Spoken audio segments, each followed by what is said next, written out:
ये कहानी है शिव और पार्वती की, उनकी ममता, वियोग और स्नेह के प्रतीक इस अनोखे ज्योतिर्लिंग की। यह कहानी हमें बताती है कि कभी कभी ईश्वर भी अपने बच्चों के लिए व्याकुल हो जाते हैं। कार्तिकेय और गणेश, विवाह की अनोखी परीक्षा। शिव पार्वती के दो पुत्र थे।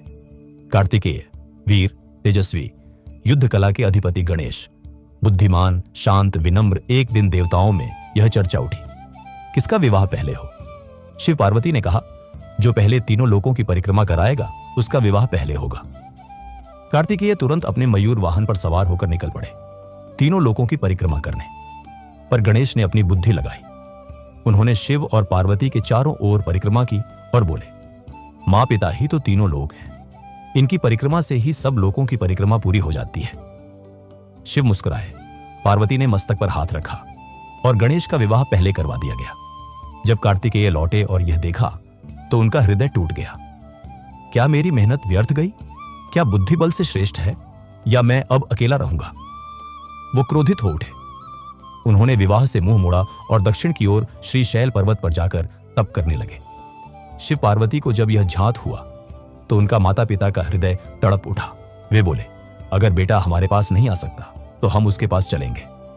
शिव ने वहां ज्योति रूप में प्रकट होकर कार्तिकेय को दर्शन दिए और पार्वती ने वहां मल्लिका पुष्प, मोगरा की माला चढ़ाई, इसलिए वहां के शिव कहलाए।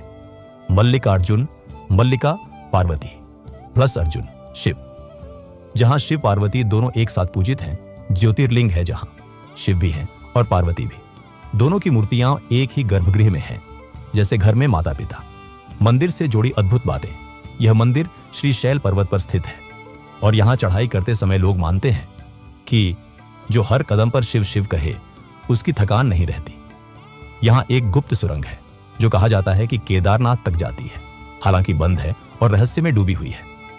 मंदिर के अंदर का स्वाभाविक प्रकाश और ध्वनि ध्यान के लिए चमत्कारी मानी जाती है। यह ज्योतिर्लिंग शक्तिपीठ भी है। देवी का हृदय भाग यहीं गिरा था, इसलिए इसे एकमात्र ज्योतिर्लिंग प्लस शक्तिपीठ मंदिर कहा जाता है। शिव का संदेश, मैं वह नहीं जो कैलाश पर बैठा हूं, मैं वह हूं जो अपने पुत्र के आंसू देखने के लिए पर्वत पर उतर आया। मेरा हर रूप प्रेम से जन्म लेता है, क्रोध से नहीं। कथा समाप्त हुई, लेकिन यात्रा अभी बाकी है। वेडलॉक टेल्स को लाइक करें, कमेंट करके बताएं कथा कैसी लगी। शेयर करें हर उस व्यक्ति से जिसे अध्यात्म से प्रेम है, और सब्सक्राइब करना ना भूलें, क्योंकि अगली कथा और भी दिव्य होगी। ओम नमः शिवाय।